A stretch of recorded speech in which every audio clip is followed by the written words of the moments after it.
I'm Robert Gowan. You're listening to Mentors for Military. Appreciate you guys tuning in. We're here at 15 Parrish Street, and this week my sidekick is going to be Jason Belford. Hey. So we've got a guest. Actually, Tom, was it June last year or somewhere around there, right? It wasn't our November show, so it was like June, July time frame. Tom came in, and this is the beauty of taping podcasts and everything. You never know if everything is going to go right. So Tom's here. We taped this wonderful podcast, and at the conclusion of it, while everybody's off on the side and I'm over here doing my audio stuff and trying to make sure the show came out okay, we realized Tom's show didn't tape. And it actually showed like it was taping the entire time, and yet there was no recovery. It was a flat line. I don't know. I mean, I had a couple of people look at it. There was nobody that could figure out how to, get it back in there. So, at any rate, welcome back. Well, thanks for having me. My chair keeps falling down. It does. Like every second, you keep dropping. Every time you like laugh, an eighth of an inch. I'm not sure. Okay. I hate to do this because we're on, but I'm going to switch back to the original chair. Yeah, go for it. I'll just be careful. Yeah. No worries. So I'll go ahead and keep filling the audience in. So anyway, we invited Tom back through scheduling and everything else. We had a couple other tapings, and this was the best opportunity that worked out with your schedule, which is what's most important. So we're just glad that you're back, and we're able to do this once again and tell the whole story because we had a really good time. Oh, man, it was fun. Yeah. I really enjoyed it. I walked out of here last time going, wow, that was just awesome. And then when you told me that, because I know how that breaks your heart, I know. I was like, man, I don't know that I can do that again. I don't know that we could recreate that situation. Oh, we can.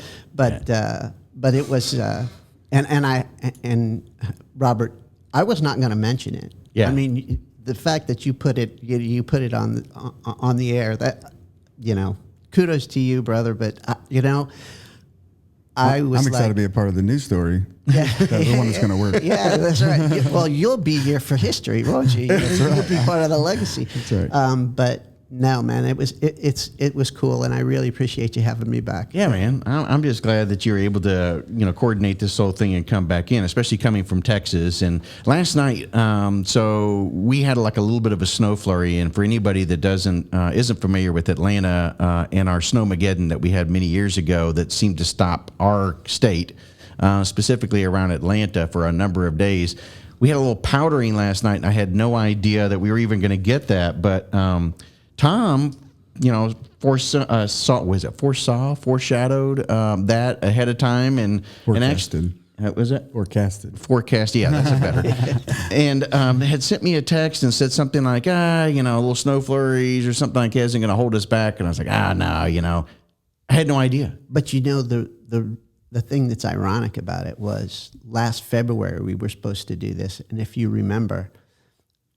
I had no power, and we were going to do a Zoom. Oh, that's right. Zoom interview, and I had no power. We were frozen in Texas. We had the big freeze in Texas during that time. I was running my house. I was running 24-hour ops in the fireplace, trying to keep it above 35. You put the wife on fire guard? Oh no! I got the fire watch. Yeah, all the fire watch. But anyway, it was. So I was thinking it's going to snow. We've been through this drill. We don't need to do this again. I forgot all about that. Yeah. So actually, we've had a couple of reschedules, and then an actual taping that flopped. Yeah. Must have been an omen for this to happen because you're now here. Third time's a charm. Yeah, that's what it's all about. So we want to get into your story because it actually starts, at least my relationship or how I got connected with you was through your daughter who went to the Naval Academy, and her and her friend, while they were going through the Naval Academy, I guess has it been 6 or 8 years, somewhere around there? She graduated in 2016, so 6 years. 6 years. I knew it was somewhere close around that. She was the one that said, hey, you need to have my father on. And they followed us, I think, from the time that they were, in their freshman year or something, and at the very beginning of our podcast. So they're kind of the OG, if you will, when it comes to our followers, and we certainly have appreciated that.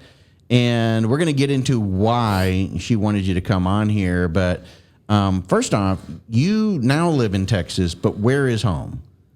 Where is home? Yeah, where was home like in the beginning before you came in the service? In the beginning, I was born in San Diego. Yeah. My dad retired from the Navy when I was a kid in San Diego, so we were in San Diego. But my brothers and sisters, they had moved around. Mm-hmm. We only made one move when I was a kid. We moved to Virginia and then moved back, and that's a story in itself. But so I grew up in San Diego.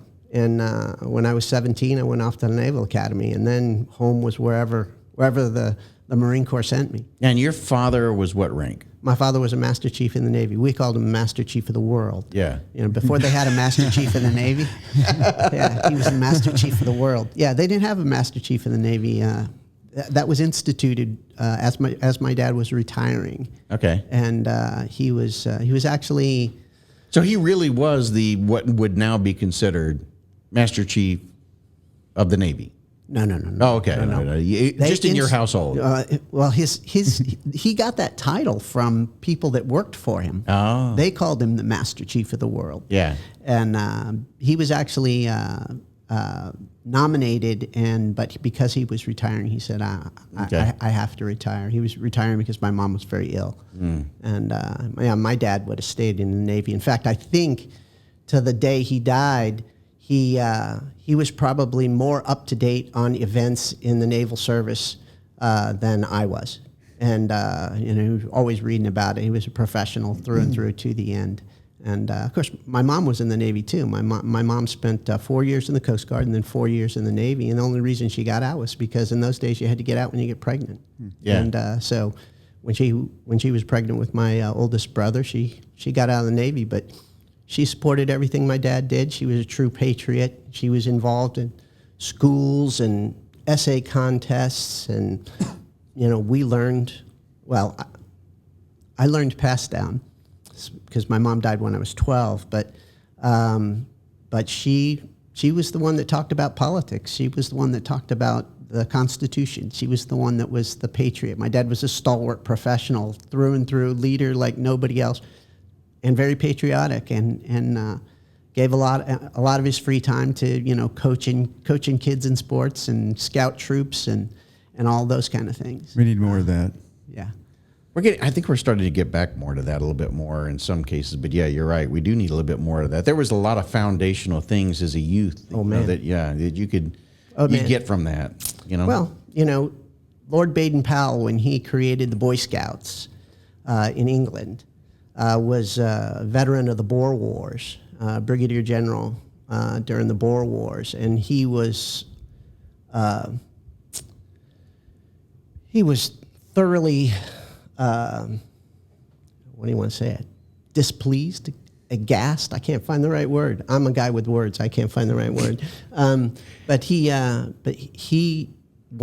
saw the youth of England coming into the military. Yeah. Had no sense of discipline or things that were required for survival, etc.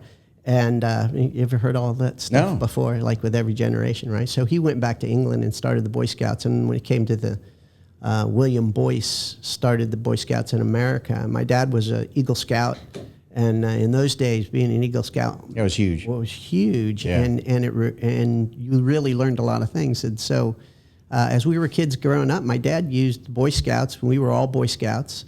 None of us were Eagle Scouts. I've got a whole bunch of nephews that are Eagle Scouts. God bless them. Well done. I got that close, but anyway, that's another. That's a different piece. But you want to talk about learning things, everything was about being prepared, and patriotism and knowing what you needed to do in any kind of situation. And we did a lot of camping, a lot of hiking, but there was a lot of other things that supported those issues. I mean, my dad, it was, Boy Scout oath and law. I can still recite those things, and some people would say, you're still a Boy Scout. I am. But the fundamental underpinning was all those values that go in there. And the hardest thing that I ever had to take from my dad was he told me, if he told me I wasn't living up to to my oath. Wow. That's good stuff. Like we talked about, like the values, feelings and values, things like starting that base young, like your dad did for you, is like set the foundation for your life, right? Oh yeah, absolutely. Mom was all on board, man. She was full on supporter. When we were Cub Scouts, she was den mother and all those kind of things. And she kept doing it every day, until she died. And so. Well, at 17, what made you go into the Naval Academy? Well, some people would say that it's a family tradition. I tell my kids it's the family business, and it is. And and we go back and forth. Why is that? Go back to Connally's in 1776. Old Tom Connally actually fought in the French and Indian Wars. Oh, French and Indian War, yeah. Yeah, and then he was a recruiting officer during the Revolution, and there have been Connallys who have fought in every conflict since then. My grandfather fought at Belleau Wood as an Army soldier, alongside the Marines, and my dad was came in the Navy. He wanted to be a signalman in the Navy and go to sea, and they took his whole signal school class and marched him over to the hospital corps school and made him all hospital corpsmen, because they had the Guadalcanal had just wrapped up, and they had lost so many corpsmen that they needed corpsmen. And so my dad became a hospital corpsman. He said after about 6 years, he quit trying to change his rate, and accepted that he was going to be a hospital corpsman, and he became a master chief. He was a seagoing son of a gun. He did 17 years unaccompanied at sea. Wow. Without a medical officer. That's the true meaning to the word, sergeant, servant, that's awesome. He loved it, and he was good at it, and he was a great leader, and he passed all those things on. So my two oldest brothers, my oldest brother went to the University of New Mexico as an NROTC scholarship, became a Marine officer. My second oldest brother went to the Naval Academy, and graduated, became a Marine officer. My third oldest brother went to the Naval Academy and became a naval officer, a Navy officer. And so they were, by the time I was in the 7th grade, I knew that, well, when I was 7 years old, my dad asked, he said, we were watching President Nixon on TV, and he said, you can be the president if you want to be. And I said, not the president, maybe the commandant. So I knew when I was young that I wanted to be a Marine. We had a retired sergeant major who lived next door to us who would tell us war stories about his time in the Marine Corps, and he was a storied veteran. And but your dad wasn't worried about you joining the Marines, because I'm a Navy brat, and that was the one branch my dad said don't join. My dad had served, alongside Marines on Peleliu. That was his first tour. As a corpsman, was on Peleliu, the Battle of Peleliu, the bloodiest battle of the South Pacific, and he had great respect for Marines, and of course, and you never understand it as a kid. You're walking through the PX or someplace, and some guy stops, and he says, "Hey Doc, how's it going?" And they're having this conversation, and Dad, who's that? He said, it's a fella I served with, somewhere, whatever it was. But Marines have a very special place for corpsmen, and corpsmen have a very special place with Marines, for their Marines. So that's he loved the idea of his sons being naval officers. He never told us that that's what we should do. What he told us, and I told my children this, I said, I would hope that you would find some time in your lives to serve your country. Now, we all did that. And my sister married my classmate, who is a career he's a retired Marine, lieutenant colonel, and I have 9. There's 13 of us, so 9 nieces and nephews that are Oh my gosh. that are Marines. Wow. and a couple that are in the Navy. That's incredible. Normally I hear people like, yeah, I got a cousin or an uncle or something like that. But no, I'm not the only person. I mean, we're talking an entire family. Yeah. Up and down the. Yeah.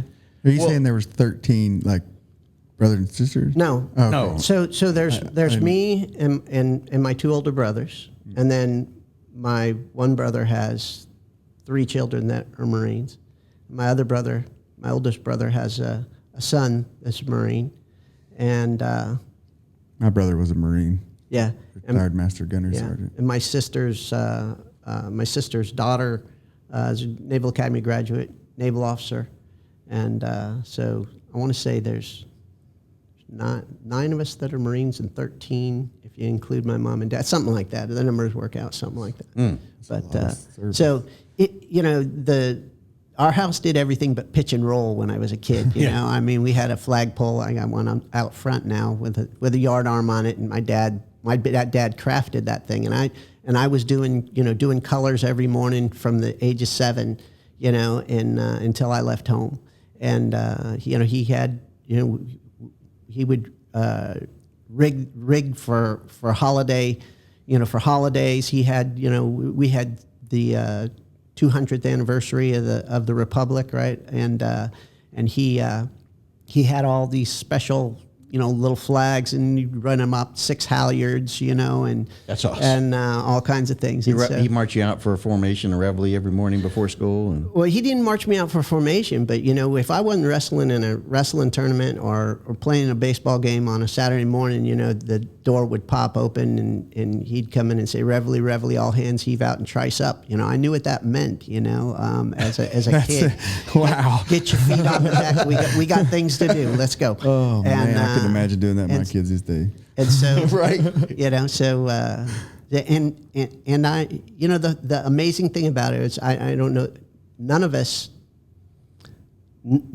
saw that as a bad thing. Yeah. It just was. Yeah. And it's what we did. Well, and probably, at least I can remember that type of mindset from my father. It was something that was instilled in them of that generation who went through, the military at that time. Well, also the Depression. Right. My parents are children of the Depression. Yeah, mine as well. Yeah. Yeah.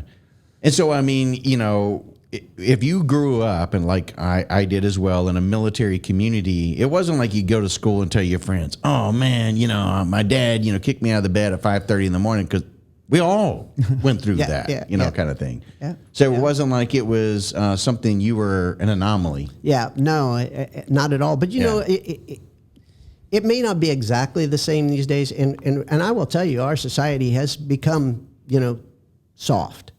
Yeah. In general. Yeah. But when you see, a picture, there's that picture that's gone around social media of all the kids on a playground on a military base, and they all are standing on the playground with their hands over their heart, and you can see the sun setting, and it's colors. Mm-hmm. Because whenever you heard... Oh, everybody stopped. Whenever you heard, everything stopped. Yeah. Including the kids. They learned to do it. They knew what it was about. Yeah. And... do you still see that going on? Yeah, I was getting ready to say that. Yeah, it's the same thing. As long as you're not on the main road, like you have to pull over if the cannon goes off. Yeah. Yeah, but I mean, I used to remember even in my time of service, though, that there would be people who would be like, "All right, dude, get out of the car, stop your car," that kind of thing. And so I just was curious if they will stop and get out, but not so much as the like, "Hey, get out of your car" type thing anymore. All depends on what first sergeant major's close to you, not exactly. Car. Yeah, who's looking? But what you're talking about, Tom, is a generation that understood that from a very young age because it was embedded in you. Well, yeah, when I was a kid, I remember in the 4th grade learning the American's Creed. Okay, that was, and we said solid. we said it was a public school in San Diego, but after we did the Pledge of Allegiance, we said the American's Creed, and I included it in my book. It's in the appendix of my book, and it was you were I talk about this in my book. I say, you got to know what you believe. And I told my kids from a young age, what do we believe? As Christians, what do we believe? Well, we're Orthodox Christians. We believe in the creed. If you read the creed, it says, I believe. We laid it out. The early church laid out, this is what we believe. Statement of faith. And, what do you believe about, being an American? What do you believe about your country? And then the hard part, of course, is living those values. And we were raised to live those values, So why did I go to the Naval Academy? Well, I had two brothers that went to the Naval Academy. I thought that was the best way for me to become a Marine officer. The one thing my dad did say, he says, you should be an officer. Be an officer. If you're going to go in the military, be an officer. Up. So why would he say that? My dad had great respect for officers.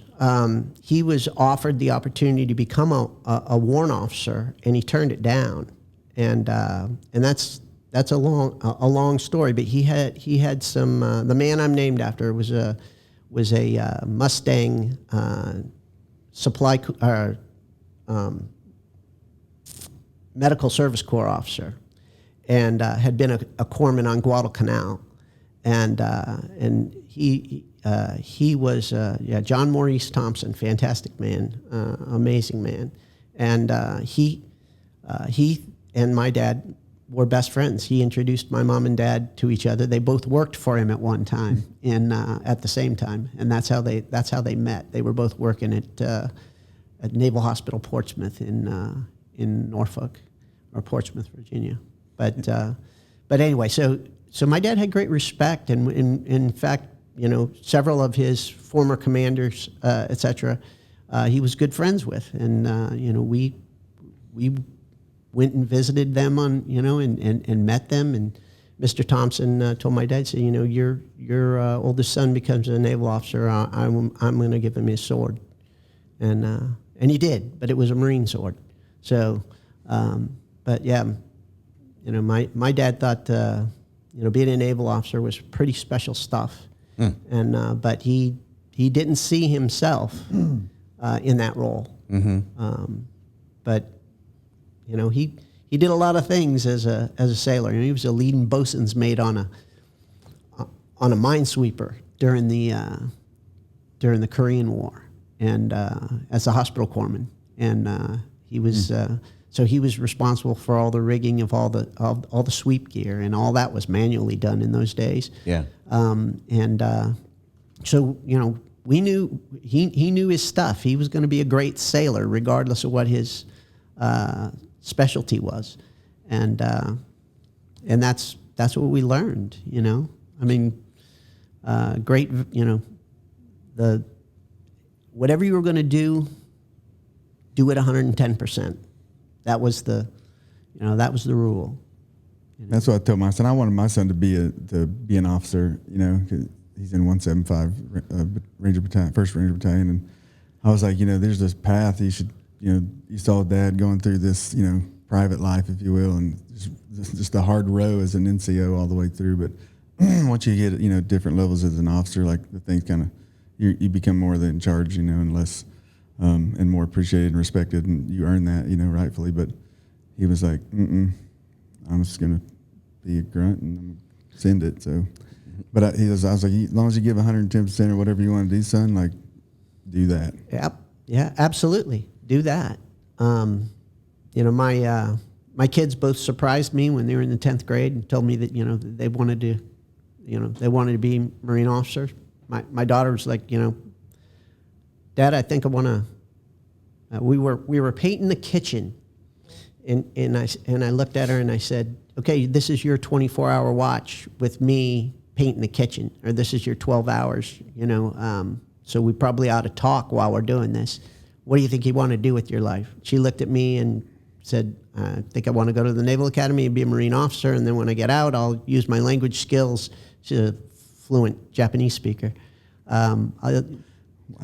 She learned it when we were in Okinawa. And I said, you sure you want to do that? I said, you really, haven't seen combat a couple of times. You know, it's not all, you know, it's not all dress blues and sunshine. And she said, well, Dad, I've been watching you for 16 years, and I've got some friends who are in Afghanistan and Iraq, and I think I know what I'm getting into. I said, well, I'm not sure you know what you're getting into, but let's get past the Naval Academy thing first. Let's get you there, and we'll figure it out. And I said, you know, do you want to be, you know, you could go to the Air Force Academy. You could be in the Air Force. You know, they got a gymnastics team at Air Force. She ended up starting the gymnastics team back up at Navy. She said, no, I can only be a Marine. And she didn't waver from that, you know. And then my son, who's 6 years younger than her, you know, it was Memorial Day weekend at the end of his 10th grade year. And he was like, I think I want to go to the Naval Academy and be a Marine officer. Like, okay, why? And we had the conversation. And I said, why do you want to go to the Naval Academy? And he was like, well, you know, I want to be a Marine officer. I said, well, you don't have to go to the Naval Academy to be a Marine officer. He just kind of thought you had to because you got a bunch of people that went to the Naval Academy, right? You know, uncles and et cetera. And I said, you don't have to go to the Naval. Really? I said, yeah. So he says, okay. So let me think about that. And he got his first choice, and he chose Texas A&M, and he went to Texas A&M, and he's finishing in the second semester of his junior year now, and he's going to go to OCS this summer. Marine OCS this summer as part of the platoon leaders class. So it's awesome. Yeah. So when you got out of the academy, what was it that you decide? What branch did you end up going into? Artillery. I became an artilleryman. But you know, my two oldest brothers were artillerymen, and when I was a So it was a choice that you, or well, you know, you get to make a choice, right? Right. That doesn't mean you get what you make the choice, right? So was it your number one? It though? was my number one. Okay. I got my first choice. I had gotten to go to work with my brothers when they were at Camp Pendleton and we were living in San Diego. My dad would send my sister up there, me and my sister and I up there to stay with them during the summer for weeks at a time, and so my brothers would bring me to work with them, and I'd go PT with their Marines and, you know, follow them around and see what they did. I didn't get to go to the field with them, but I got to see what they did in garrison, and thought, you know, that I'm pretty dang sure this is what I want to do. I like this. And then I got to see some more over the course of my time at the Naval Academy, and I like the idea. You know, when I talk to young officers, I used to, for a couple of years, I was going over the basic school. I lived 8 miles from the basic school. Every Marine officer goes through 6 months at TBS, at the basic school, before you get your MOS or go anywhere. So you learn the basics of being a platoon commander, the fundamentals of platoon, company level tactics, etc. And I'd go over there. They invite me over there. I'd get to talk with these youngsters, and they were getting ready to. You know, the whole thing at TBS is, you know, what's your MOS going to be when you get done, and how do you get it? You know, and I said, well, quit worrying about that too much. First off, Marine Corps is going to tell you what you're going to do. They're going to tell you. You're leaving here with a job. Yeah, you're a Marine. you won the lotto. You're a Marine. Okay, so be a Marine. No matter what you do, you're going to lead Marines. Be thankful for that and do it well. But as far as choosing your MOSs, you should put some thought into whether you are an indoor or an outdoor Marine. And they go, well, how do I know that? Well, you know, when you're humping down the trail and you get 65 pounds on your back, and, you know, it's raining and it's muddy and it's slippery, do you go, I just want to be back in my rack with my whoopee? Or do you say, this ain't so bad, I can kind of dig this? Then you may be an outdoor Marine. If not, then you're probably an indoor Marine. And then you should think about whether or not you're a heavy junk guy or a not heavy junk guy. Because, you know, you can be an infantryman. They don't have as much junk as an artilleryman or a logistician or an engineer. So, because those guys got to think about all of that equipment and making sure all of that functions, as well as leading their Marines and being tactically competent in the things that they do. I really liked that challenge, that idea of having guns and trucks and things and fighting, and also fighting. I think as a lieutenant of in the artillery, you have to understand tactics at a higher level in order to be able to support a scheme of maneuver for a battalion, a regiment, and a division. We almost start out at the organizational leadership part because you have to understand the entire mission and the end state, so you can, frontline trace of everybody, so you don't hurt anybody hurt. Absolutely, and how to create gaps, support gaps, and allow for deconflictions. Absolutely, all of those things. Yeah, I loved all that. That was true art to me. What you could do on the battlefield with fires. So, Where did you end up getting assigned first then? I went to Camp Lejeune. Okay. I went to Camp Lejeune for 3 years. Was with November Battery 510 for all 3 of those years, which was unusual for a lieutenant to stay in a battery for the whole time. I went from being and now what was even more unique in today's world was we had self-propelled howitzers. And 510 had 3 8-inch batteries and 3 155 M109 alpha somethings. The Marine Corps never bought all the full mods, so we had some alpha 1.5s and some alpha 2s and some alpha 3s, but they all looked like, and pretty much and all the same capabilities. So I was in a November battery, it was a M109 alpha 3 battery. And we had 100 Marines, and when I got there, we had 55 Marines and 5 officers. And the difference in those days, those were considered general support batteries, so you were always in a reinforcing role to one of the DS battalions, and so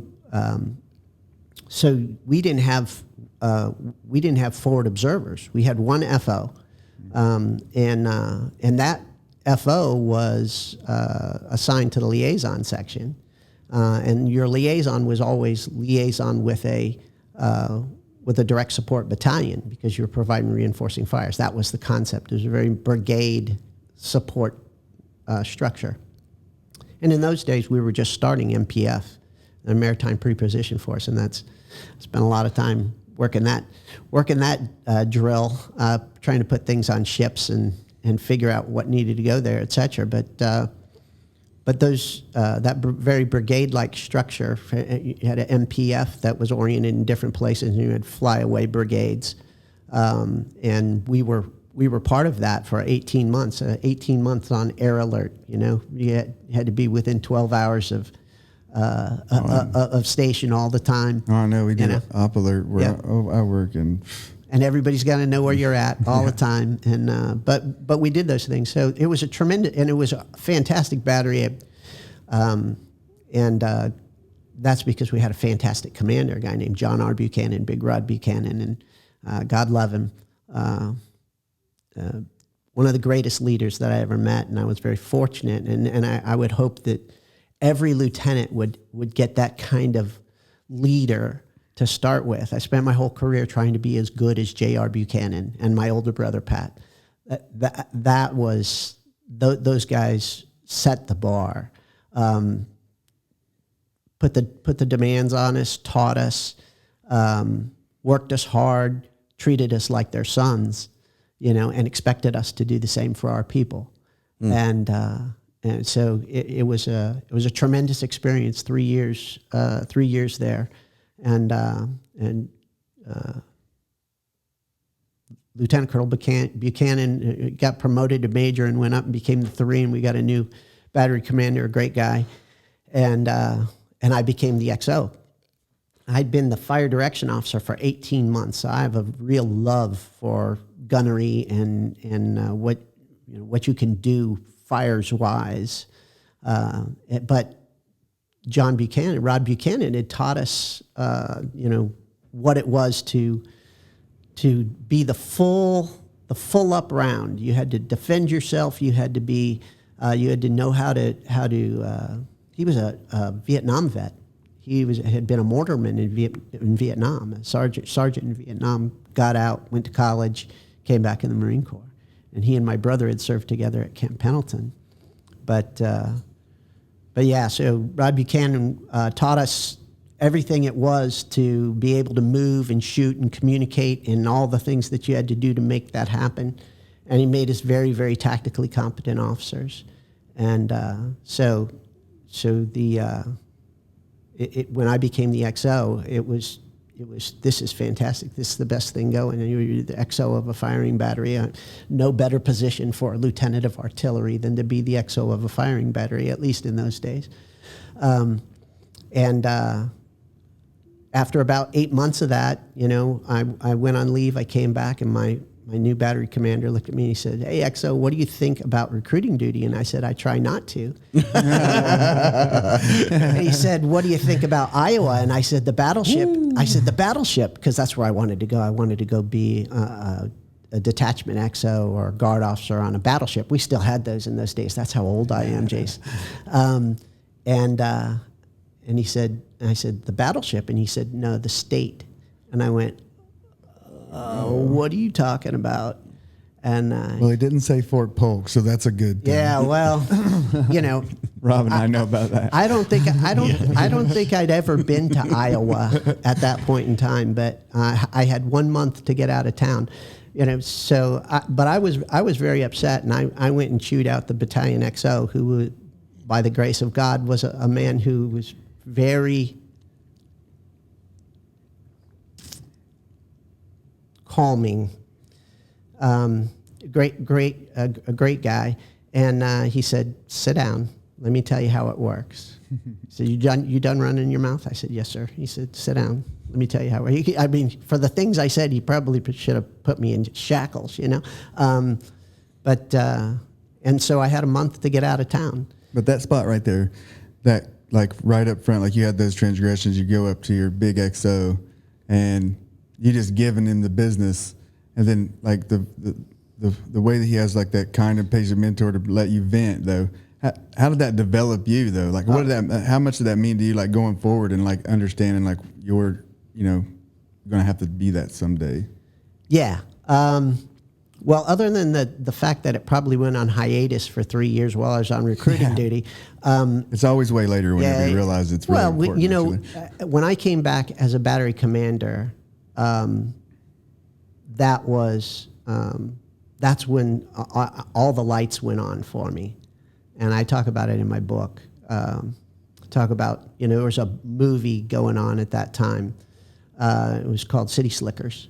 If you've never seen City Slickers, okay. So, and Billy Crystal, is talking to Curly, right, the old gnarled cowboy, about what's important in life, and Curly says it's the one thing.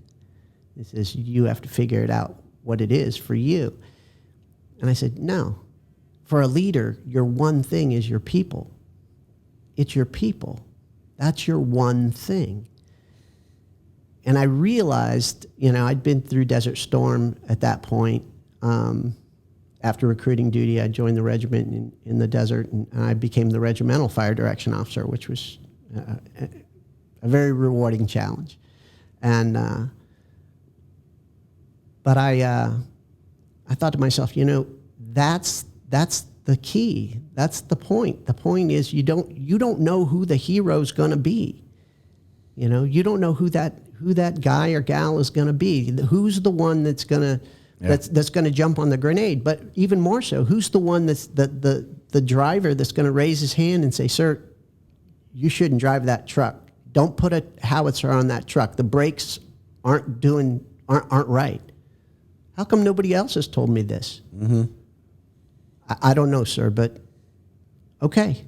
You just probably saved a gun crew and a gun, from a rollover.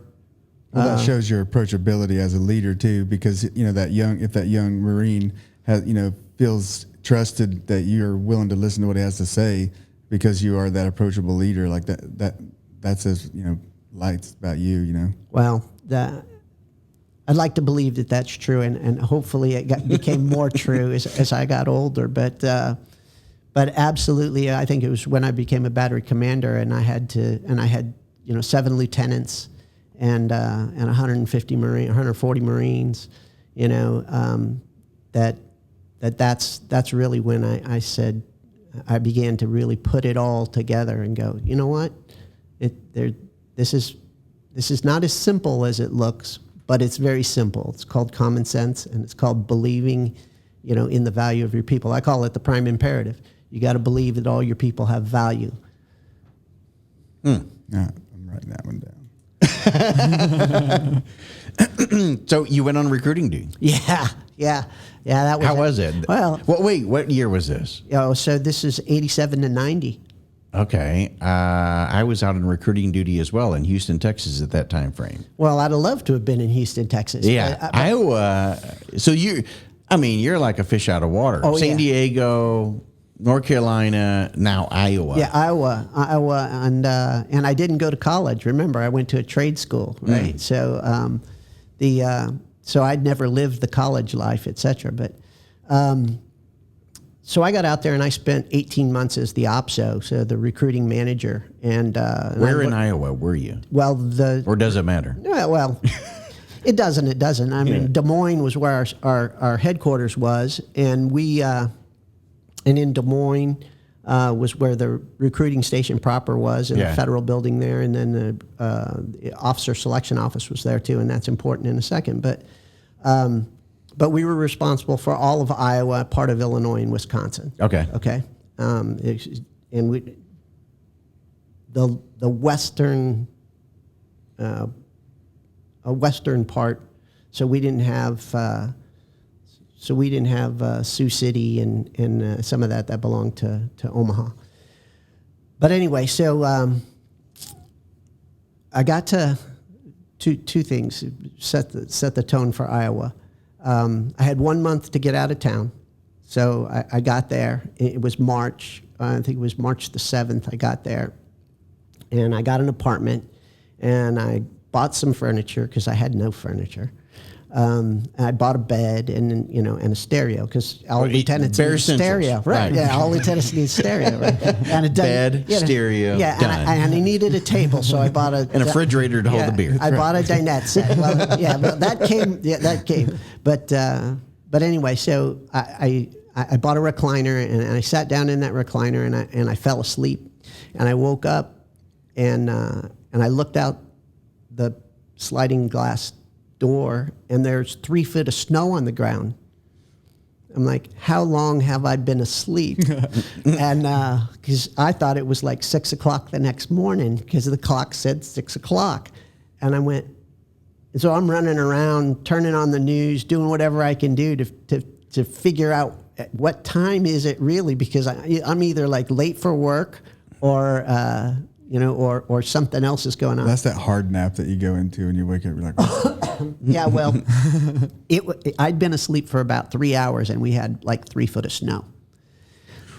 So that was March.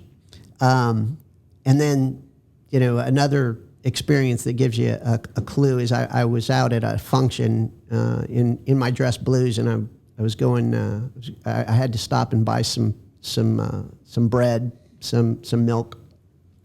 And I went in the grocery store, and I'm going through the checkout line, and this gal is at the checkout line. And she says, so you're in the National Guard? I'm thinking, dress blues, white hat, nothing more distinctive, and I'm in the National Guard. That's like a slap in the face to a Marine. That's the best uniform still. Exactly. So I looked at him and I looked at her and said, no. New York Fire Department, big white hat. And that's quick thinking. And but Iowa's the only state in the union that doesn't have a major military facility on it. Yeah, that's true. And a lot of the kids will go into the National Guard, and in fact, tons of them go into the National Guard, but there is no major military facility, so... And there's no water for Marines and Navies. That's a good point you make, Rob. Yeah. So I spent... Ocean? Yes. What? So I spent 18 months as an OPSO, and the station was very, very successful. We had a great CO there for my first 3 months. It was the end of his tour, but he had set a lot of great things in place. great sergeant major, and P.J. Seagriff, and we did a fantastic job there. The Marines did a fantastic job there. I learned a lot of things. I'll get to that. So after 18 months, new CO, et cetera, I got told you're going to go be the junior officer selection officer. I was like, what? And I'm just changing from enlisted to officer is recruiting is different, and there's different requirements. And so I served 3 bags full. I went and became the junior OSO, and I was getting and the senior OSO had split the state in half, and it gave me half the state. I had one poolee. I had two. I had one at Iowa State and one at the University of Northern Iowa, and we had not made mission in 7 years. Really? Yeah, it was a very different time for officer recruiting. Yeah, and it was very collegial, and everybody put packages down, and they took the guys that were good, and on top of that it was the summertime, and they had a 75% attrition rate at OCS. So the guys they were putting into OCS weren't making it through. So you had guys coming back to college with nothing but bad things to say. And what was the reason why they weren't making it through? Was it just academic or physical or combination? Physical. Yeah, it was physical. Okay. I mean, but it was mental. They weren't there to be Marines. They were there for a summer job. They were there. They weren't committed to being Marines. You go to OCS, you get, like going to boot camp, you get 10 weeks to show that you have the will and the ability. That's what OCS is about. Yeah. It's not going to make you a great Marine. It's to find out whether you're good enough. The standards are very high at Marine OCS, and they were very high then, and they had some interesting policies. I mean, if you sprained your ankle before the final PFT, you went home. You didn't graduate. We don't do that anymore. I'm about to go be the Bravo Company OCS First Sergeant after leave regiment before I retire. So I'm soaking all this up. So the Marine Corps has gotten smarter, and of course now the Commandant has a whole new talent management plan, and I think there's a lot of good things to go with that. But you're going to be a Marine, so be a Marine. But anyway, so I knew I had learned the heck out of what systematic recruiting was, and systematic recruiting exists as a methodology in the Marine Corps since about 79 or 80.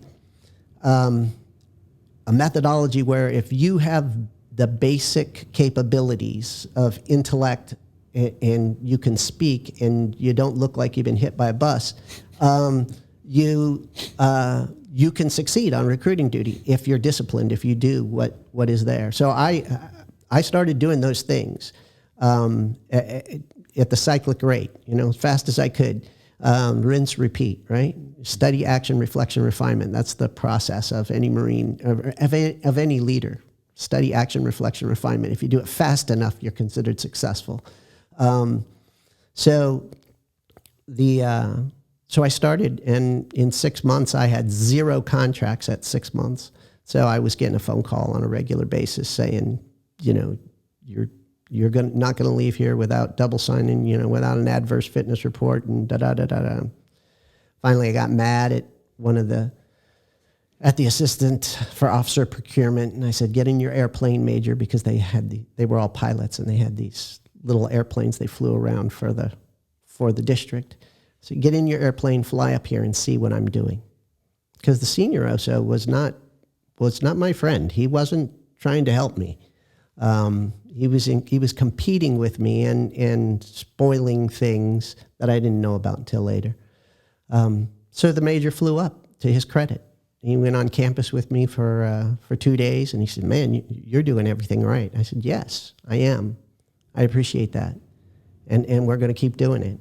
And something's going to change. Reinforce the standard until it is the standard. Then you don't have to keep reinforcing it because it just it keeps feeding itself. Yeah. Well, we had to change some things, man. You know, I had a gunny who worked with me, a great guy, but he brought me an applicant early on, and I would go run the PFT with all these guys, just the initial PFT, and I ran all the PFTs with him, but I ran the initial PFT with this guy, and we're running, and he stops and starts walking. I'm like, "What the heck are you doing?" He's like, "I just thought I'd rest for a second, and then I'd start." I said, "Yeah, okay." So we finished running it. I said, "Okay, thanks. We'll be in touch."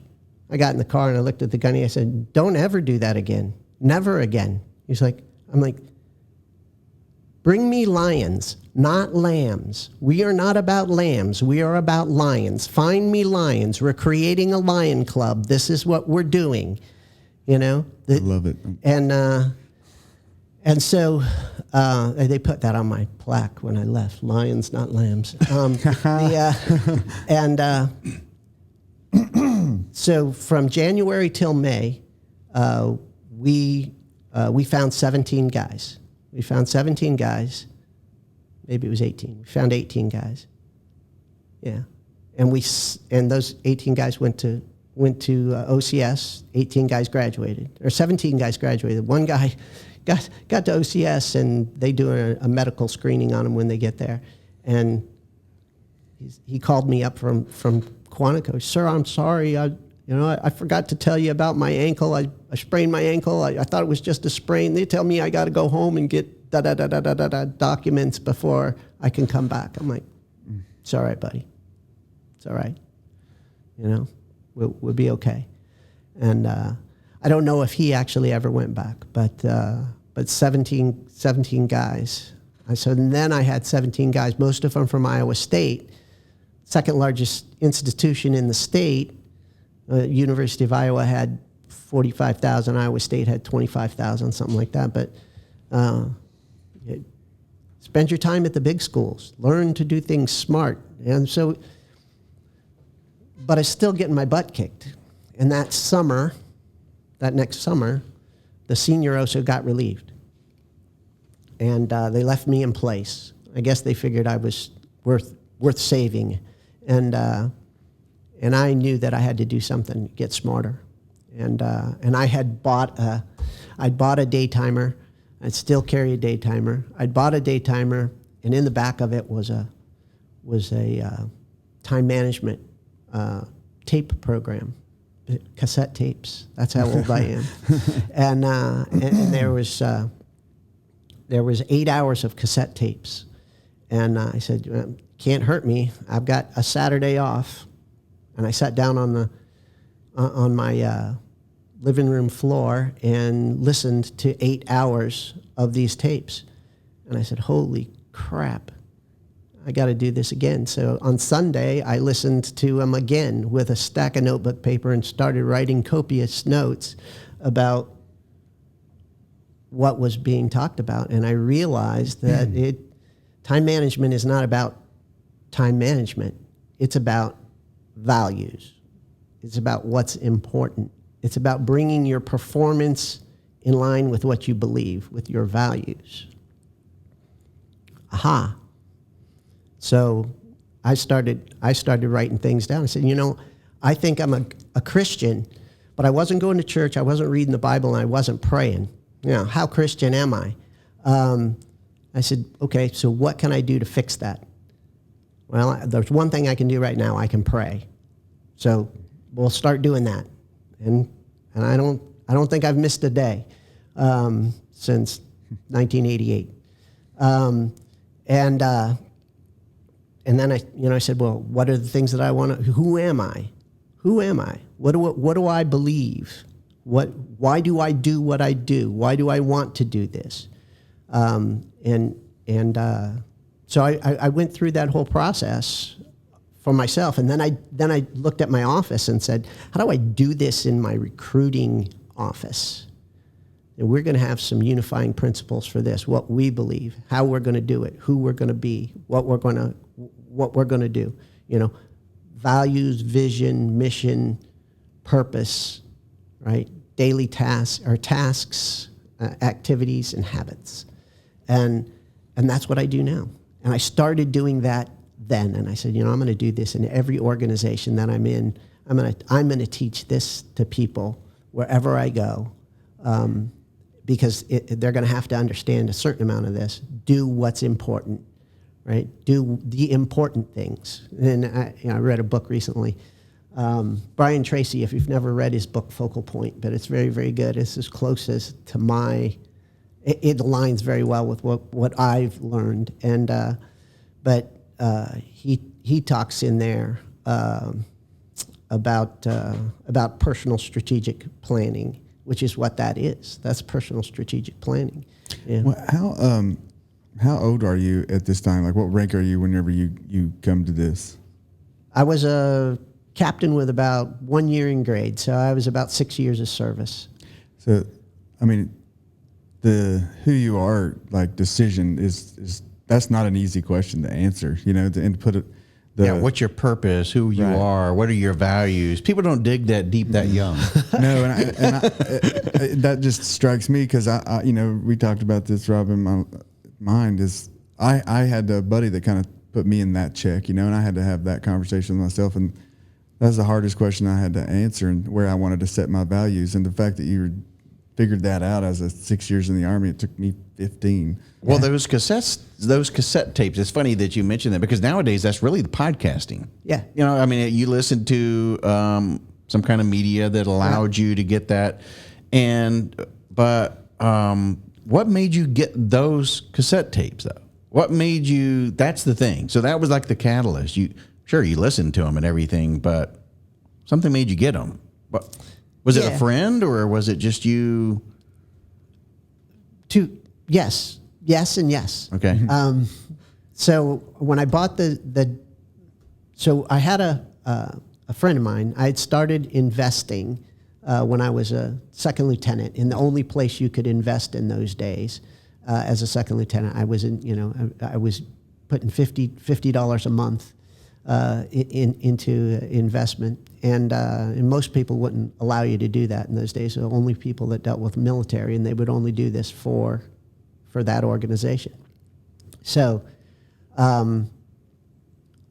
so my representative was a guy named Hank Austin, and Hank was a retired lieutenant colonel, and he lived in Omaha.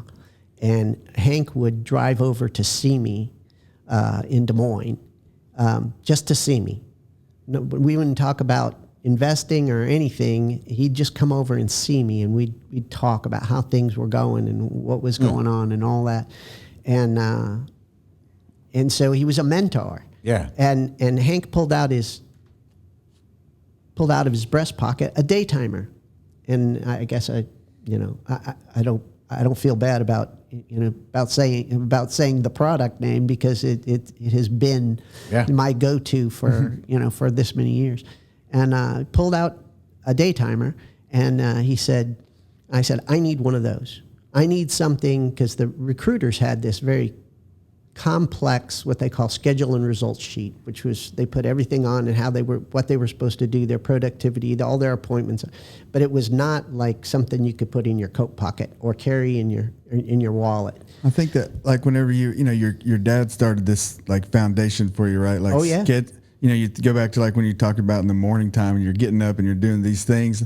From listening to you, when you got in this position, you didn't schedule creates accountability, right? And you didn't have that, but to see that a little bit, that foundation was laid for you as a kid. Oh yeah. And then you kind of get away from it because you get the military life going on, and you're like you feel like you're just kind of a wobbly wheel, and then you see that your buddy sparks you, and you're like, man, now I know how to get my life back on, which is super super awesome for you to be able to notice that so young. Yep. And in the back of that day timer was an advertisement and an order form for those tapes.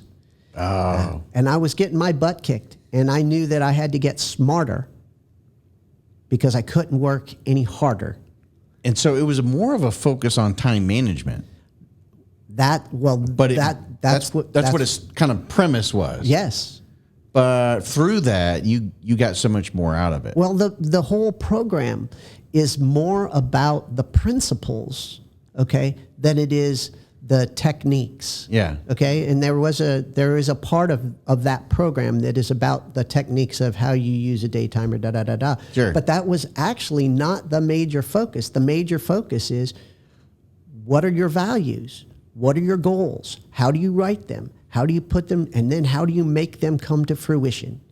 And so the guy who put that program together is a guy named Dr. Charles Hobbs, and Hobbs had done the research. He had done a PhD on this stuff, and Hobbs did a very good job of talking to things that we hear all the time now. If you read Tracy's, I listened to Tracy's book on Audible, and I said, I got to buy it.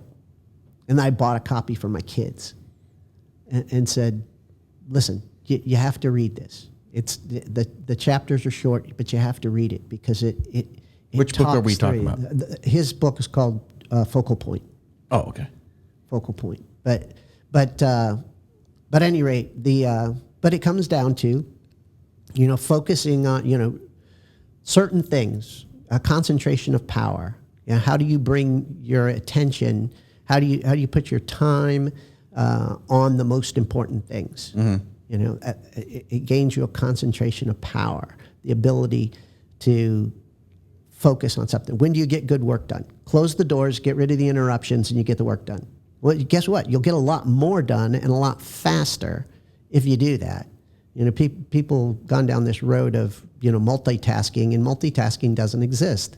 It's a myth, and they've proven that in various scientific studies that all you're really doing is shifting your focus back and forth. And if you're doing anything that requires thought, you can't do that. It takes you like 20 minutes to warm your brain up and get it focused on what you're doing. Yeah, when you get older, it takes a little bit longer. I know. And depending upon how much alcohol is involved, it probably takes a little bit longer than I that. know. It's a slow next morning. Brother. That's a 45-minute start. I know.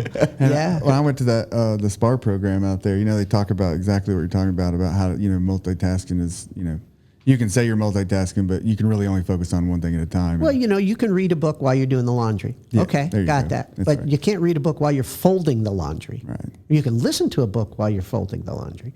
But even then, you're not getting optimal absorption or optimal retention of those things when you're doing it, No, I've found that same thing. Like if I'm, even doing something like trying to multitask and edit a podcast as an example, while doing some other type of work, at times I'm not listening, or if I'm listening to a podcast and I'm thinking, I'll just kind of listen to it while I'm working. And then I realize that I've missed, it's sort of like driving. Have you ever had those moments where you're driving and you realize, oh my God, I've just traveled about 15 miles and I don't even remember driving the 15 miles? Yeah. It's the same thing in terms of, you really only can focus on one thing. Yeah. Yeah. Retention, at least as far as that. Yeah. Well, when you came to this realization, I want to go back to that, and you learned all of this, people are going to be listening to it and they're going to go, okay, well, what is it that you learned, Tom, that actually, you mentioned some of it about finding really what your values are. What does that really mean? To people. Yeah. Well, because where do we get our values? Yeah. How do they come into play? Well, Jason hit the nail on the head, right? It started at home for me. We all went to church every Sunday. I was an altar boy. My brothers were altar boys. We knew that. The flag went up every day. We knew what patriotism was. We understood those things. Mom and Dad talked about those things. What's important. In our house, we had values that were laid out for us, church, school, sports, and scouts, right? Those were the four priorities, right?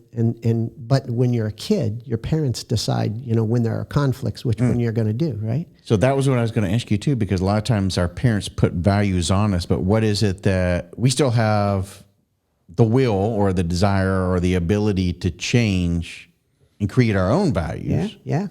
Well, when you live them, okay, you can talk a good game, but it's always about what you do, right? Do you walk the talk, right? And my parents walked the talk, and in everything, you know. I mean, you know, my dad was there. My mom was there with the scouts. You know, my dad was the scout master more times than he wanted to be because he needed to be. I tell my guys when I give them my senior NCOs when I counsel them, I'm like, if your values, if you wouldn't give your life for your values, then it's a feeling in a situation. But if you give your life for your values and you would dedicate your time and effort to it, then that's probably one of your values. And it's kind of like like for me, it's been, because I didn't necessarily have like the road like you had. And during my time, like thinking about those things, that's kind of what I came up with to like kind of build that little foundation for myself. So absolutely. What would you die for? Would you die for your country? Would you die for your family? Would you die for your faith? That's right. Would you die for those things? Now, mine have gone, and I've massaged them. It's not you don't get there in a day. Yeah. It's a revolving wheel too, because the older you get, different things like your values are going to change in different ways. Well, your core values are always going to stay the same. I'd say your three core values are going to stay the same. God, family, country, boom, there you go. And then, other things, when you get older, you're going to take precedence over the different things. I don't disagree with you at all. The one thing I would say is that they will be refined over time, right? That study, action, reflection, refinement thing. Right. Over time, as I got older, as I experienced more things.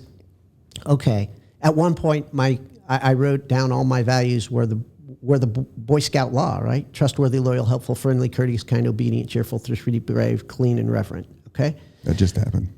Yeah. Yeah. Yeah. So I told you. So and then I looked at it and I said, some of these fit together. And Stephen Covey does a pretty good job of this in 7 Habits when he talks about what are your roles, right? Because your roles have something to do with this. I tell everybody, I didn't really understand leadership.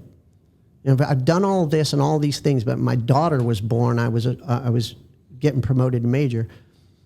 When she was born, I went, wow, this is what unconditional love is. Amen. This is what love is. Holy cow. And I remember then when I was getting promoted, the day I was getting promoted, it was headquarters Marine Corps. There was a brigadier general in there who'd been my regimental commander, and a whole bunch of people waiting for me. My wife shows up, and my daughter's got a poopy diaper. She's 6 weeks old. My wife doesn't know anything in the Navy Annex, which no longer exists, but old headquarters Marine Corps. I'm running around headquarters Marine Corps with my 6-week-old daughter, trying to find a place where I can change her diaper. Right? I end up in the men's room. There's no place. I lay out the towel on the floor and I'm kneeling down there in my service dress.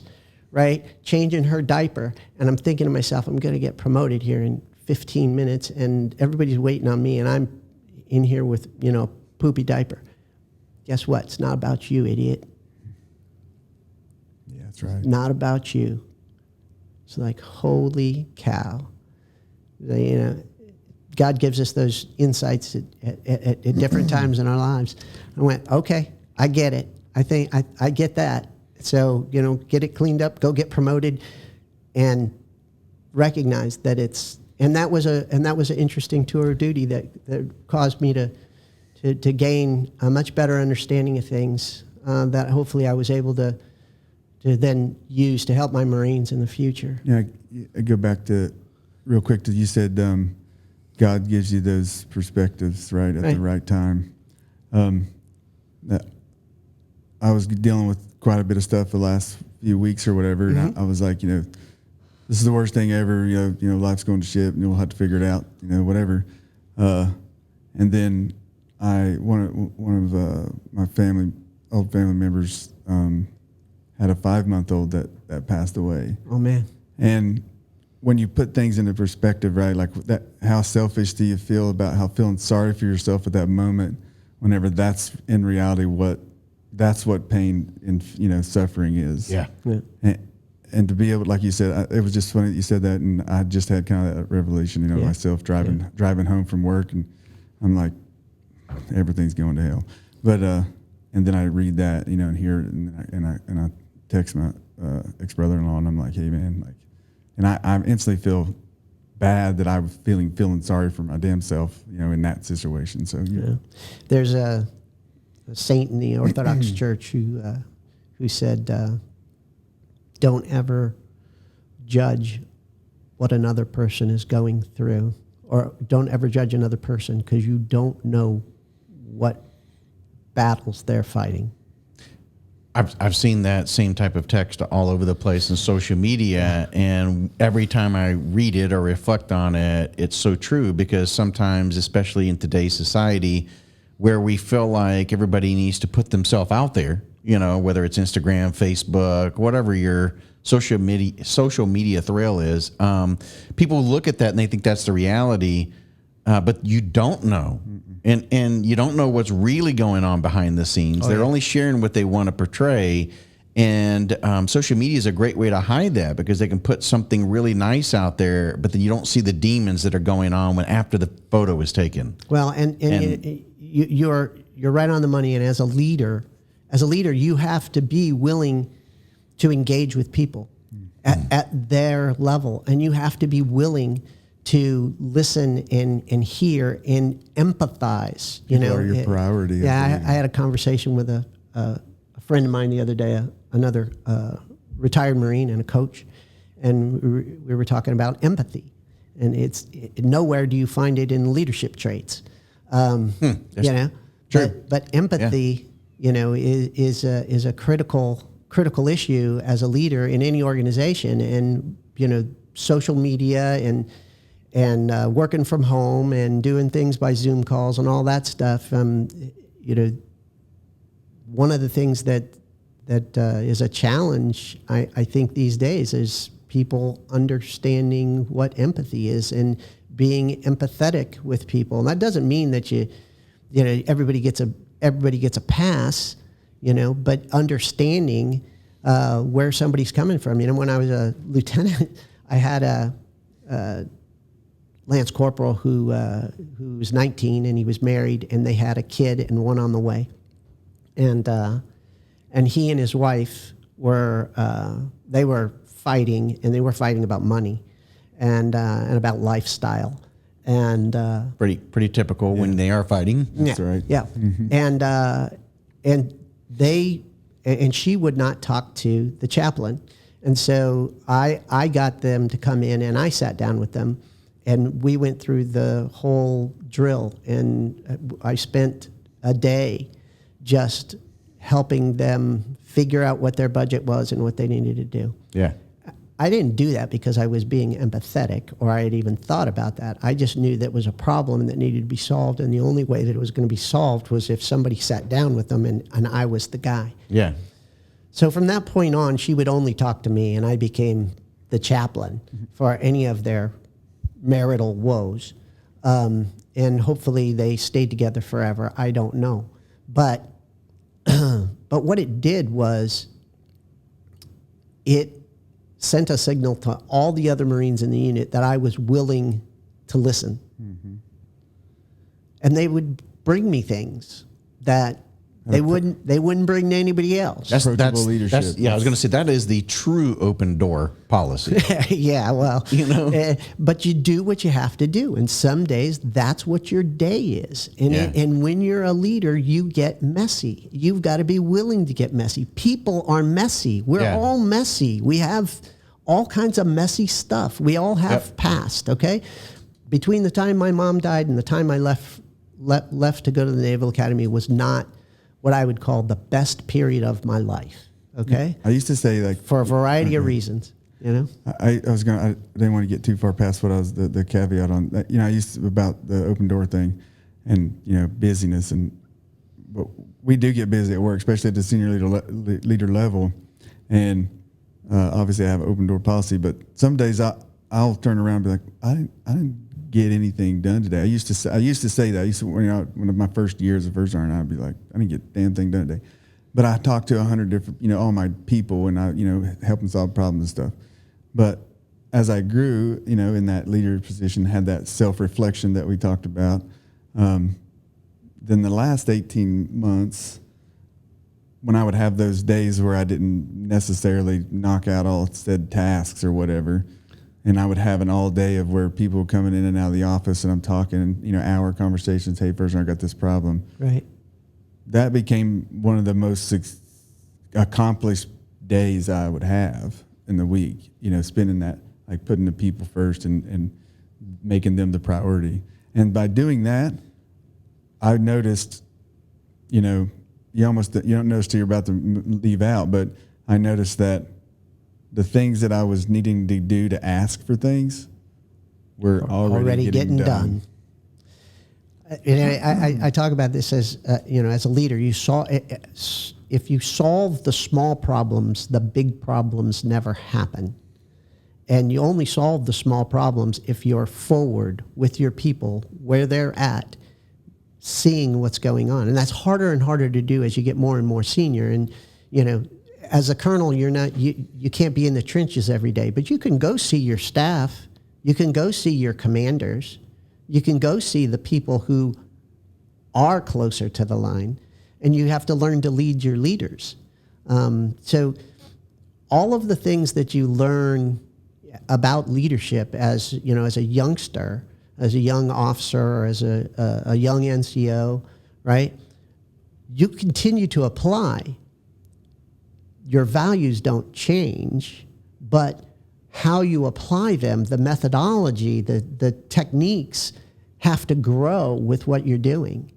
I was having this conversation, being a leadership coach, when a company grows, right, the culture is going to change. Mm-hmm. It's not going to, you want to keep it the same, but it's different leading a platoon than it is leading a regiment. Well, then sometimes the culture changes and the wrong people go out and the right people come in. Yeah. Well, and that's the great challenge to a leader. Do you have the right people in the right spots? Right. The company moved forward, but the people remained, or their capabilities were were limited to what size you were previously. Yeah. So, unfortunately, the business has passed them by. That's right. Yeah. And you still got to get the right people on the bus. Mm-hmm. Yeah. This is a big challenge in all business. But it also can be the same thing in terms of, the beautiful thing about like Rangers and all that, programs where you have selection is you get to select the right people. You get the right people on the bus.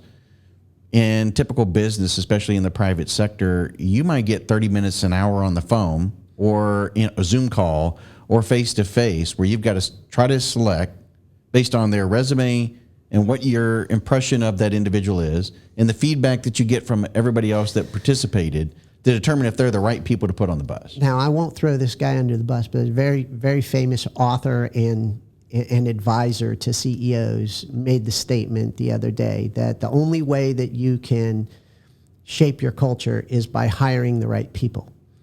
And the challenge to that is just what you just said. And the fact is that you shape your culture every day as a leader. And no matter who you hire, you still have to build your culture every day.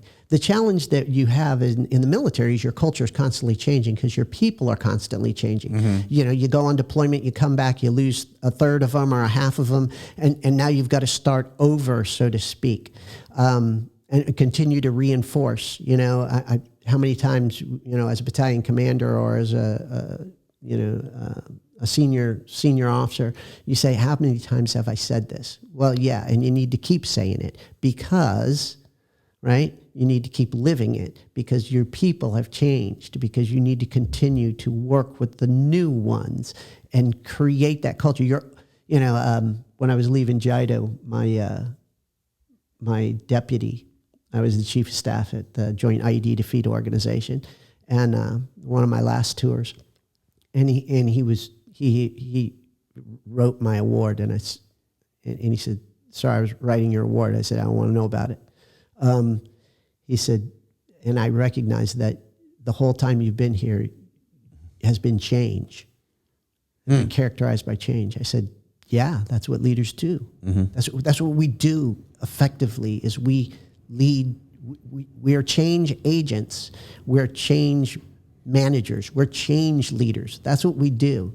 In the military, you're constantly in a state of change. There's a new mission. There's new people. There's new challenges. There's whatever. It's constant, and you take it for granted, right? You take it for granted that that's just what you do. But everybody in the private sector doesn't do that every day. They don't. They have a certain amount of steady state, and then when they're faced with a big challenge, their experience isn't, well, here's what I do because that's what I do, Well, here's what you need to think about.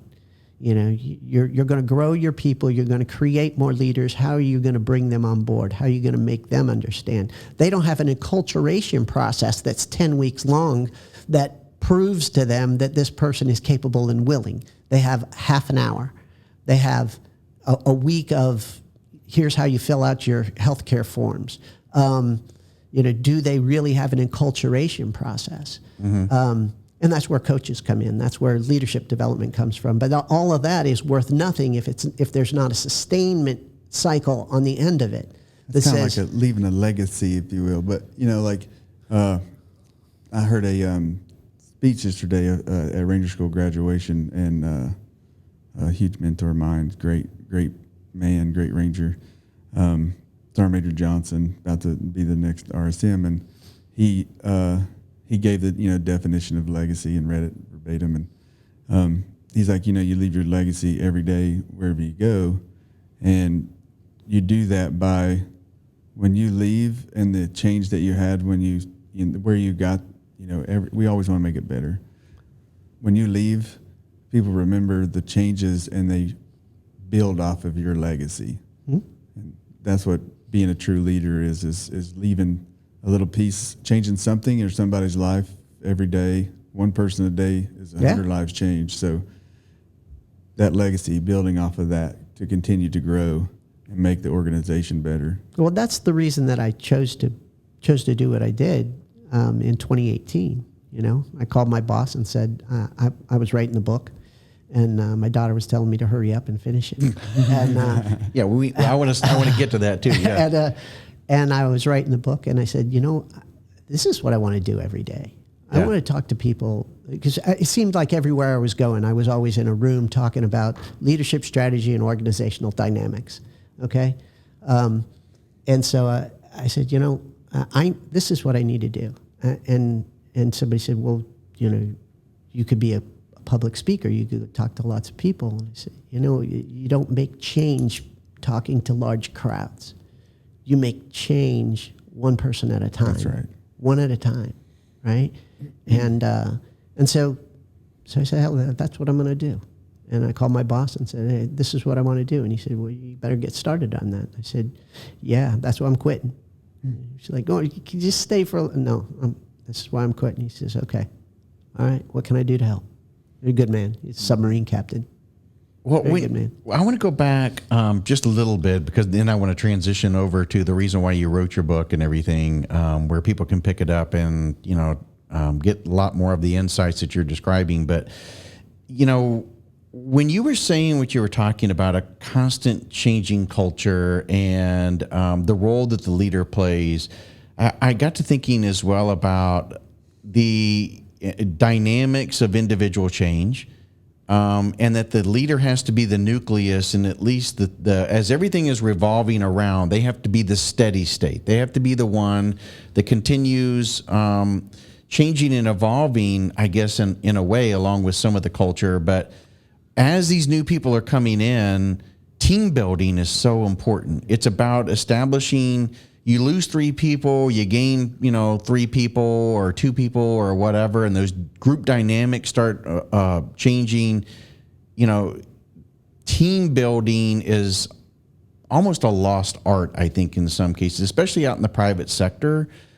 we call it team building in the military because, I'm the leader and you're on my team and now you're going to, but really being that team leader, really being that individual that understands the strengths and weaknesses of one individual over another. And can I find ways to fill the gaps and build the overlap and understand that each person is dependent upon the other and why we're all here and how that ties to the strategy. And, to me, I think that's something that's not necessarily taught. Well, we build that through shared hardship, right?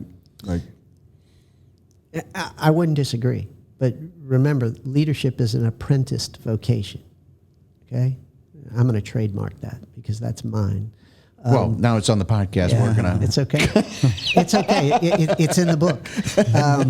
It's in the book. And I actually, as I was writing the book, I came to that realization. Yeah. Leadership is an apprenticed vocation. You learn it by doing, right? And you have to be continually apprentice and master and apprentice, right? Learning while teaching, right? And subordinating yourself to the experts in the areas that you're not, so that then you Which can, requires humility. Absolutely. Yeah. Humility is, somebody asked me what the most important leadership trait was, and I said, it's humility. You got to be able to look at yourself every day and said, did I do what I was supposed to do yesterday? Did I accomplish what I needed to accomplish? What do I need to go back and do? And sometimes you got to stand in front of your people and say, we were going to the right, but I was wrong, and we need to go to the left. And here's the reasons why I think we should go there. you got it there. What do you right guys there, think? though. You nailed it, in my opinion, with the why. The why matters as a leader. Absolutely. And if you leave the why out, everybody just kind of guessing, but when you give the why, it gives purpose. Yeah. Well, I used to tell the lieutenants when I went over and talked to them, practice talking to your people in 5-paragraph order, right? Situation, mission, execution, admin, logistics, command, and signal.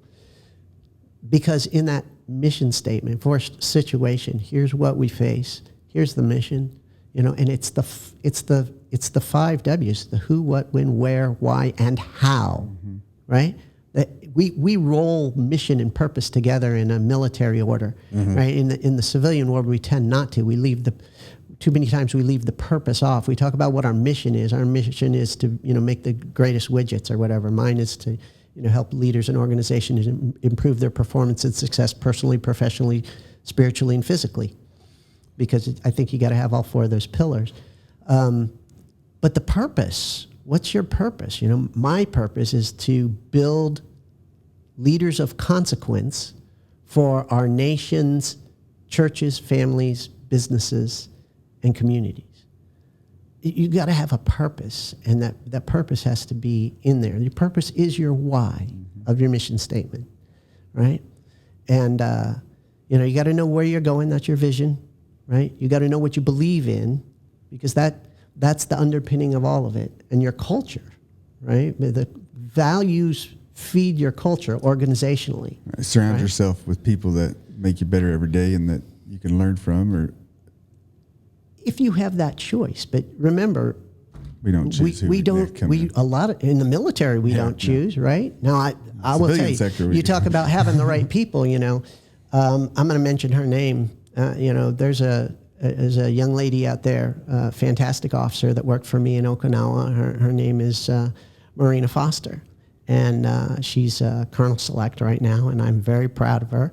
Congratulations. She served as a company, as my headquarters company commander, as my 3 and as my 4 at different times, because she was capable of doing that, and those were places that I needed her, and she rose to each of those occasions and did them superbly.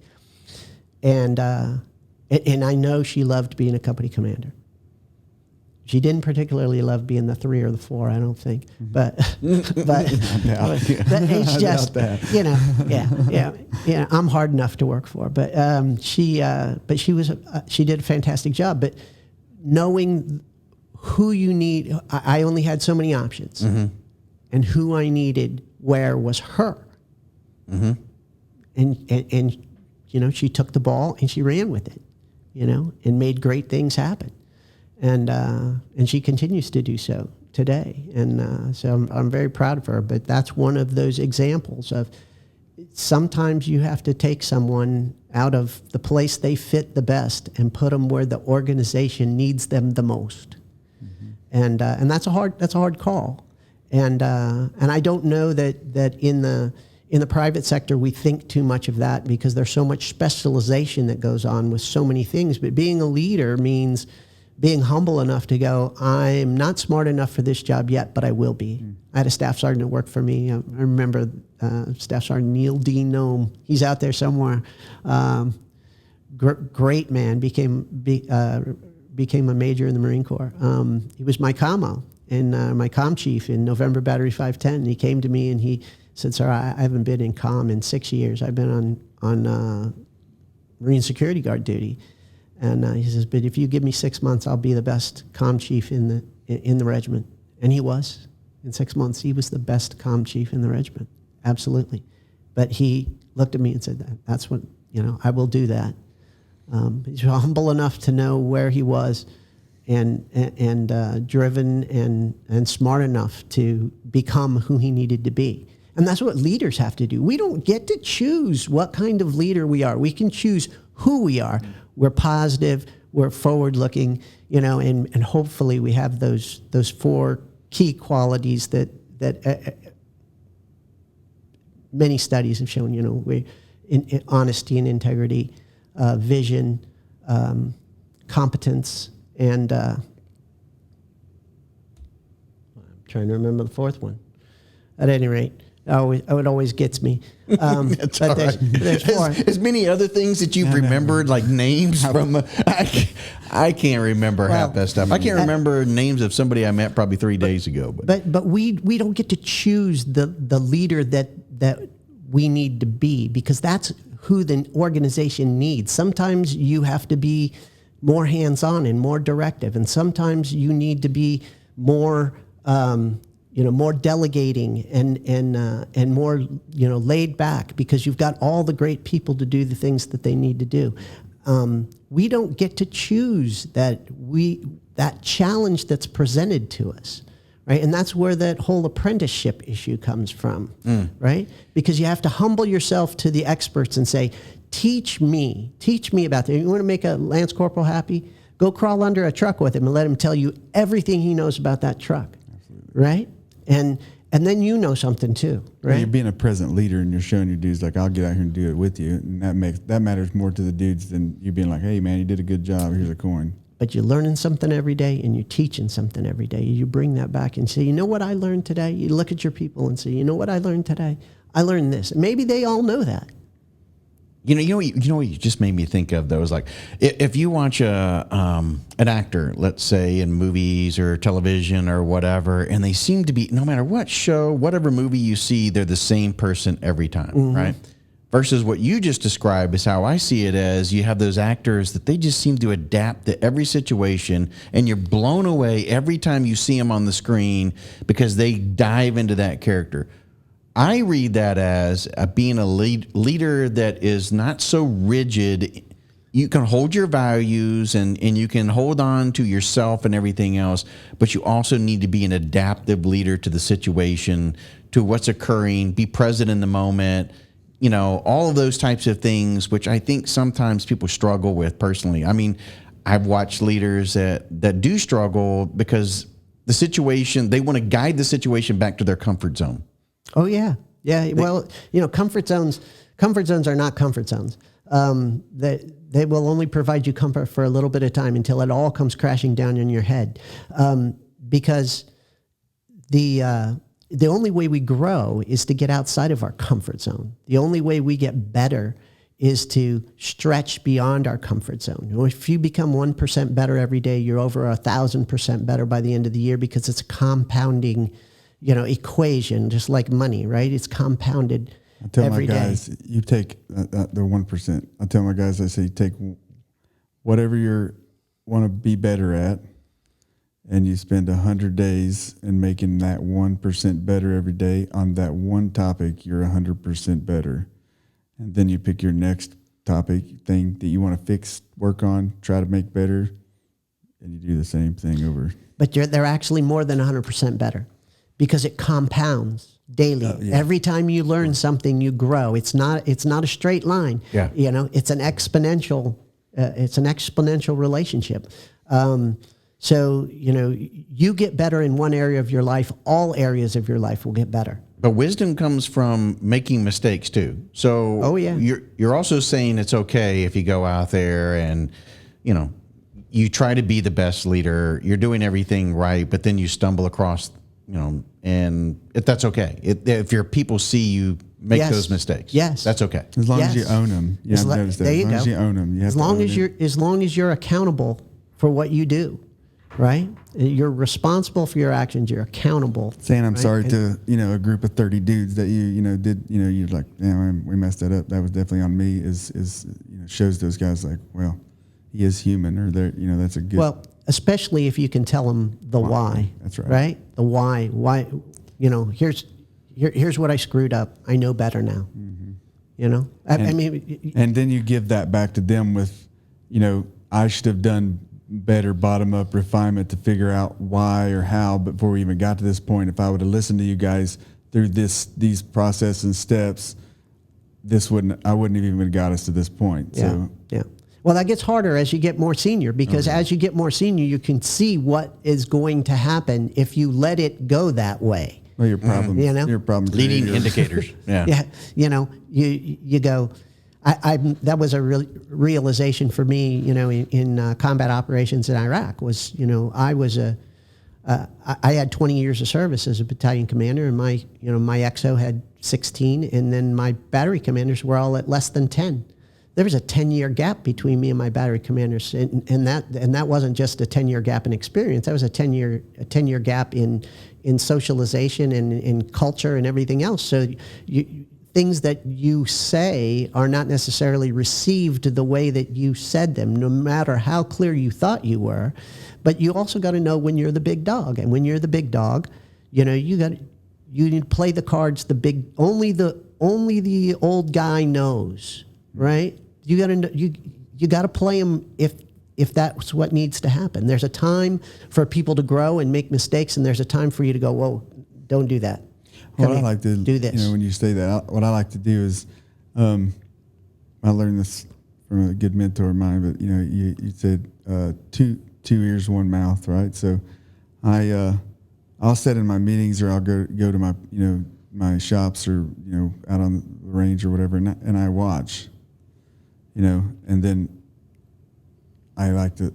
Then I'll be like, okay, here you go. Like, this is what I see. Instead of like just going out and inserting yourself into the problem. And you got problem creators, problem solvers, and problem preventers, right? So when I allow those guys and show them like, hey, this is how I observe that to create that saw that was going to happen. And if you could step back from being upfront in there with the guys and lead them, you know, with guidance and direction from right here. And then get out of their way. Then you can get out of their way and let them lead. Absolutely. So excellent point. So why did you write the book? Well, you know, my dad wrote 2 books. He wrote one about his time in the minesweeper fleet, and he wrote one about his first 4 years in the Navy, and including Peleliu and World War II. When I was getting ready to go to Desert Storm, I had some time off, and I jumped in. I was going to drive up to Monterey and see my sister and my brother-in-law. He was at the postgraduate school. I said, "Dad, you want to come along?" He said, "Sure." So he jumped in the car, and we drove up there.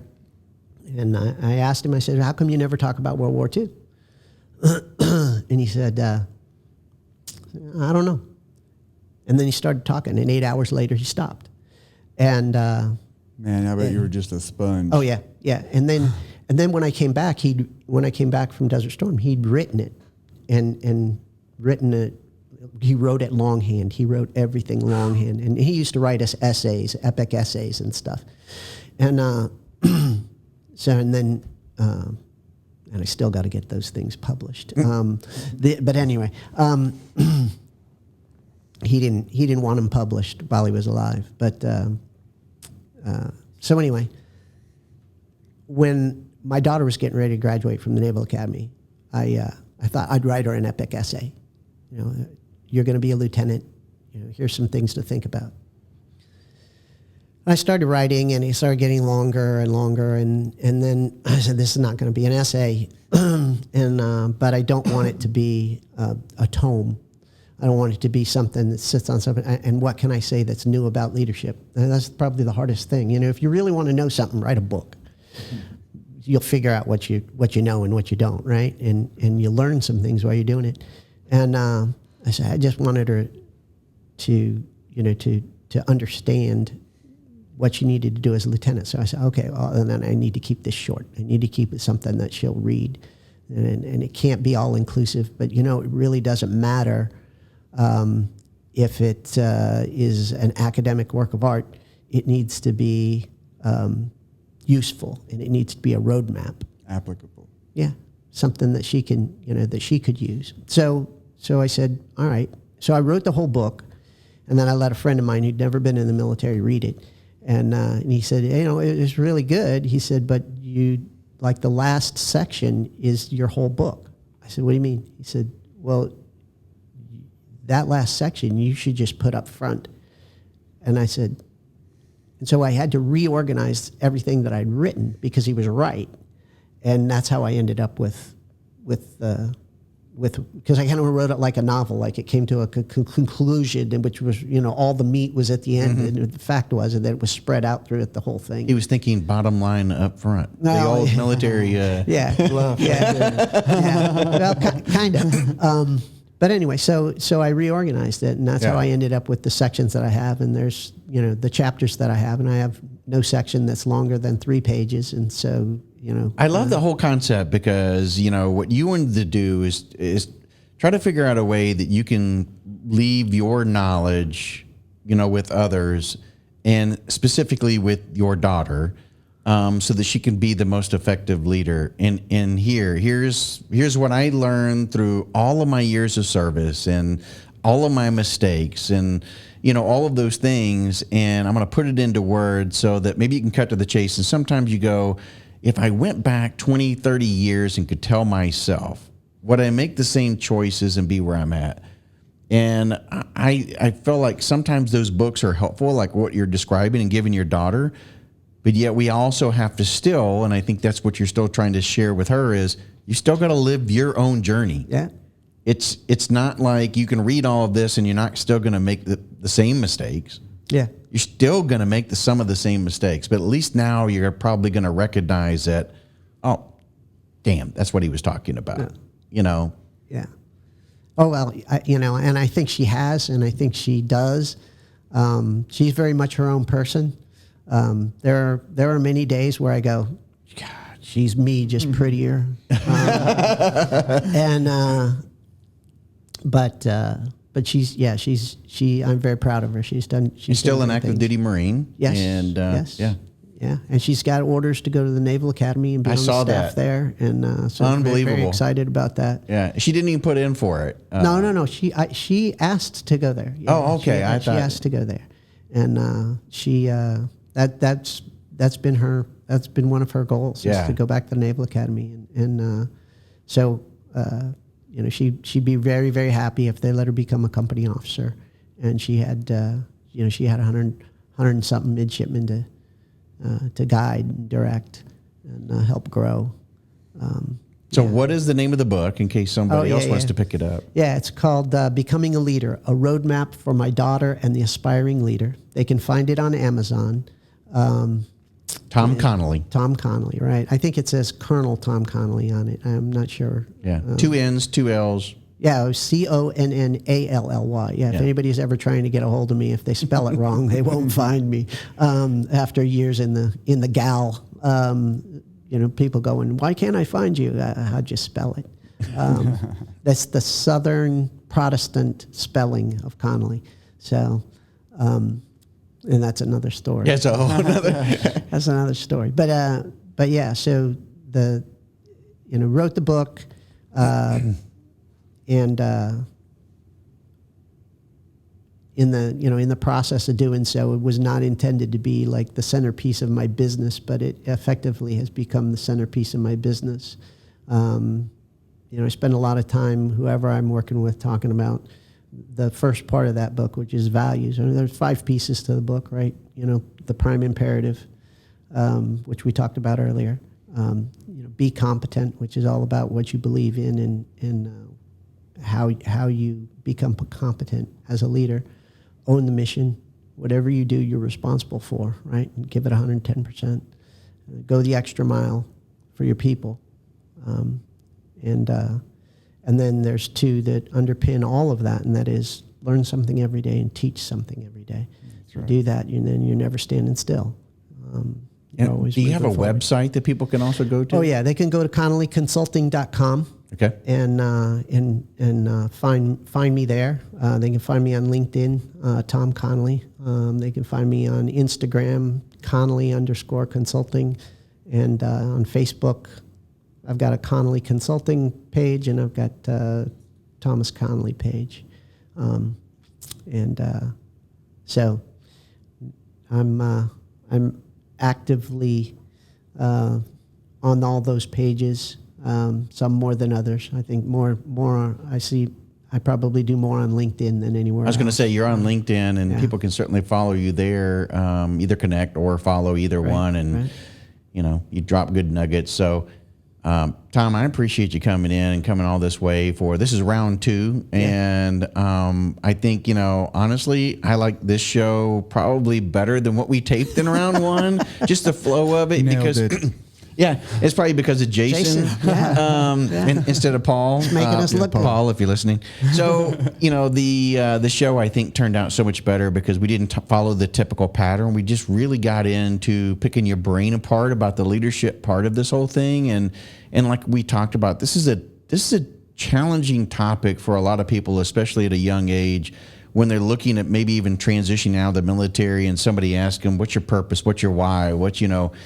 And you nailed all of that, and then you gave them additional guidance here throughout the podcast as to now what do you do with that? How do you go about sharing that with other people and guiding and leading and mentoring others? And I just really appreciate you coming on and sharing that. Yeah, thank you. Well, I'm honored, I